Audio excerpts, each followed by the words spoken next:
Hello guys, मैं आपका भाई दोस्त educator of economics love Kaushik स्वागत करता हूं आपका सीए वाला में।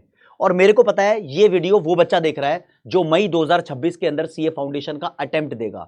और यहां पर बिजनेस इकोनॉमिक्स की लास्ट मंथ में क्या स्ट्रेटेजी होनी चाहिए वो मैं आपको बताऊंगा। और बड़ी बात नहीं, मैं आपके ज्यादा दिन नहीं ले रहा दोस्त, मैं आपसे ये बोल रहा हूं कि 18 अप्रैल से 8 मई तक मुझे दे दो, ये तुम्हारे दिन है। और इस बीच में आप इको को कैसे हैंडल करने वाले हो ताकि आपके ज्यादा से ज्यादा मार्क्स आ सकें, वो बात मैं आपको बताऊंगा। क्योंकि मैंने देखा है कि आखिरी के दिन के अंदर जो बच्चे इकोनॉमिक्स को लाइट ले लेते हैं ना, तो फिर इकोनॉमिक्स उनके माइंड से वॉश होने लग जाती है। और जब पेपर आता है तो वो इकोनॉमिक्स में एज पर एक्सपेक्टेशन मार्क्स हासिल नहीं कर पाते। भाई पहले से पढ़ाई कर ली है, इकोनॉमिक्स अच्छी थी, लेकिन एंड टाइम पे उसको मिस करते चले गए। क्यों मिस करते चले गए? हो सकता है कि मेरा लॉ का सब्जेक्ट वीक हो या मैथ्स का सब्जेक्ट वीक हो, तो इकोनॉमिक्स को धीरे धीरे मिस करना स्टार्ट कर दिया। और बहुत सारे बच्चे मैंने ऐसे देखे हैं कि हाँ, लॉ और मैथ के अंदर उन्होंने मेहनत करके चलो अच्छे खासे नंबर पा लिए, 40 या 42 45 नंबर आ गए। जो बच्चे वीक थे लेकिन वो अपनी एग्रीगेट नहीं बना पाए, फेल हो गए। क्यों? क्योंकि सबसे ज्यादा जो एग्रीगेट बनाने वाला सब्जेक्ट होता है वो इकोनॉमिक्स और अकाउंट्स होता है। आपने कहीं ना कहीं अकाउंट्स को तो कभी मिस कर ही नहीं सकते तुम, क्योंकि अकाउंट्स फेवरेट है इसलिए तो सीए कर रहे हो। इकोनॉमिक्स मिस कर देते हैं और वो सबसे बड़ी गलती होती है। साथ के साथ आपको चारों सब्जेक्ट को इंपॉर्टेंस देनी है दोस्त। ये सबसे डिफिकल्ट टास्क होने वाला है लास्ट मंथ के अंदर। मैं आपको ज्यादा बड़े बोझ के अंदर नहीं डालूंगा, मैं आपको एक ऐसी स्मार्ट स्ट्रेटेजी बताऊंगा जो फॉलो करके आप बढ़िया से अच्छा स्कोर कर सकते हो। मैं आपके ऊपर कोई इतना बड़ा बर्डन नहीं डालने वाला। मैं कहने वाला हूं कि भाई मान लो कि 18 अप्रैल से आप बिजनेस इकोनॉमिक्स का प्लान बना रहे हो, तो 8 मई तक ये प्लान तुम्हारे लिए चलेगा। क्योंकि इधर मुझे पता है कि 14 मई से तुम्हारा अकाउंट्स का पेपर है भाई, तो लास्ट के 2-3 दिन इसके लिए पूरे फुल फ्लैश्ड आपको चाहिए। ठीक है ना? फिर 16 को लो है, 18 को मैथ है, 20 को इको है। तुम इको के अंदर ये 18 को ही जागोगे। जब 18 तारीख को तुम्हारा 2 बजे से 4 बजे तक का मैथ का पेपर खत्म होगा ना, इसके बाद इको चक्कर दिलाएगी। अरे इको इको इको इको, फिर लगेगा इको में तो अरे लास्ट मंथ में तो मिस कर दी थी, फिर सब कुछ खराब हो जाता है वहां पर। राइट? सब कुछ बढ़िया करना है तो मेरी बात मानो कि अब होगा कैसे। दोस्त मैं आपसे क्या बोल रहा हूं कि मेरे को आपके ये 20 दिन है, एक महीना भी नहीं बोल रहा। देखो, एक महीने से मैं 20 दिन पे आ गया, तो तुम्हारा वर्क मैंने वैसे ही लाइट कर दिया। इस 20 दिन के अंदर तुम मुझे अपने 40 घंटे दे दो, 40 आवर्स, इतना काफी है भाई।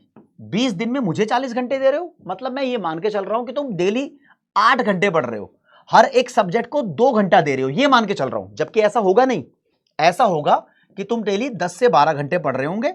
इको को 2 घंटा दे दिया, अकाउंट्स को 2 घंटा दे दिया, बाकी तुम्हारा मैथ और उस पर 3-3 घंटा लॉ पे जा सकता है, मुझे पता है। क्योंकि लॉ के अंदर तुम्हारी सेल्फ प्रैक्टिस बहुत ज्यादा चल सकती है, मैथ्स के अंदर भी खुद ही पढ़ रहे होंगे, फॉर्मूला लगा लगा के सॉल्व कर रहे होंगे। ये तो सब्जेक्ट बहुत भारी भरकम बच्चे के लिए हो जाते हैं, मैथ भी उसके लिए भारी भरकम होता है भाई, जिसकी 11th-12th में मैथ्स ना हो। वरना तो मैथ्स भी बच्चों के लिए पानी सब्जेक्ट बन जाता है अगर 11th-12th में तुमने मैथ्स कर रखी है तो मैं एक एक्सेप्शन मान के चलता हूं। इकोनॉमिक्स के लिए इतना टाइम मुझे दे सकते हो, तो मेरे पास तुम्हारे लिए एक प्लान है। और हो सकता है कि इससे भी कम टाइम आपको देना पड़े। दोस्तों इकोनॉमिक्स में ना रिवीजन करनी होती है। मैं मान के चलता हूं कि तुम्हारा सिलेबस कंप्लीट है, अगर सिलेबस कंप्लीट नहीं भी है तो भी मैं बताऊंगा कैसे कंप्लीट है। रिवीजन एक बार नहीं, 2 बार नहीं, 3 बार हो जाए तो क्या ही कहना, क्या ही कहना 3 बार। जिस बच्चे का सिलेबस कंप्लीट नहीं है वो सिलेबस कंप्लीट करो, और बताता हूं ये सब होगा कैसे। एक अच्छा सा सुंदर सा प्यारा सा हमने बैच बनाया था जो आज तक का लैंडमार्क बैच है, चाणक्य बैच। अब इसमें ऐसी इकोनॉमिक्स पढ़ा दी तुम्हारे भाई ने जैसी किसी ने सोची भी ना होगी, इतनी डिटेल के अंदर सब कुछ कवर अप कर दिया। जब से मैंने ये लेक्चर की वीडियोस बनाई है तब से कोई भी पेपर देख लो, यहां पर सारे कॉन्सेप्ट्स आ रहे हैं। राइट? मैं बोलता हूं दोस्तों, इस लेक्चर के अंदर मतलब इस बैच के अंदर मैंने एक प्लेलिस्ट बनाई है जिसके अंदर ओवरऑल 7 क्लासेस मैंने ली हैं।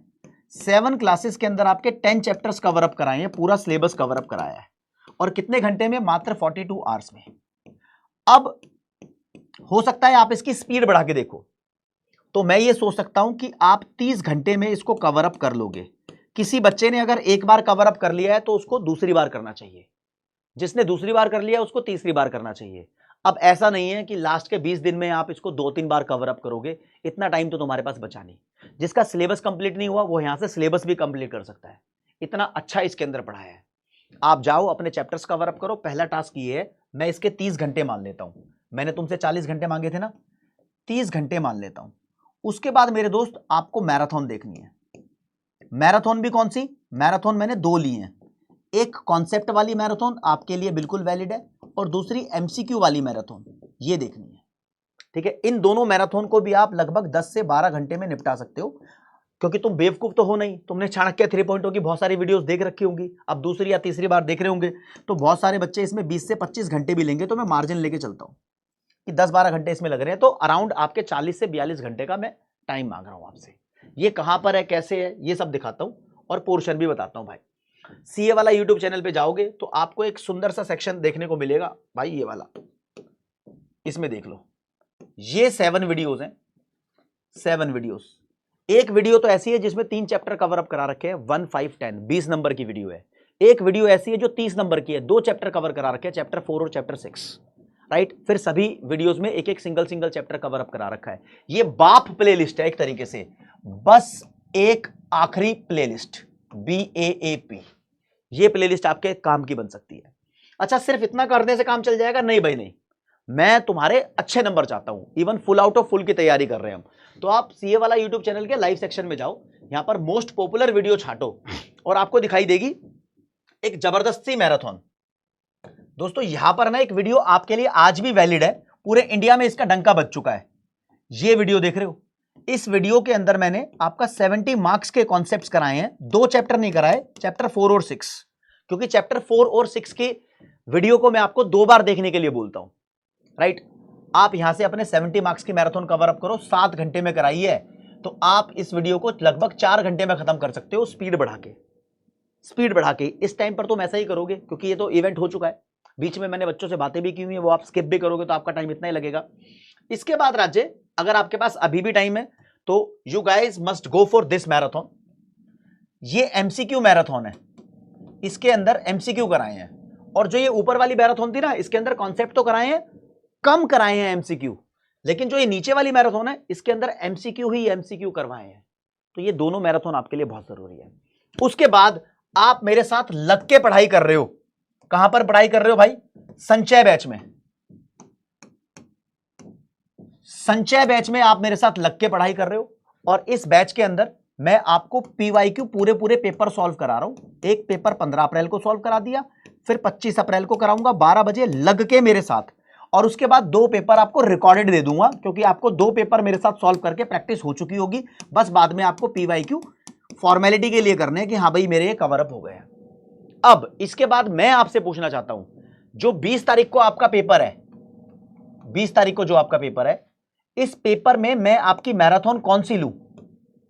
आप बताओ, आपकी एमसीक्यू वाली मैराथन लूं या कॉन्सेप्ट वाली मैराथन लूं? आप अपनी दिक्कत मुझे बताओ, ठीक है। लेकिन उससे पहले आपको वो करके ही जाना पड़ेगा जो मैंने बताया है, एमसीक्यू और मैराथन दोनों ही करनी पड़ेगी। और यहां पर मैं आपकी डिमांड चाहूंगा, आप मुझे कमेंट सेक्शन में बताओ आपको क्या चाहिए।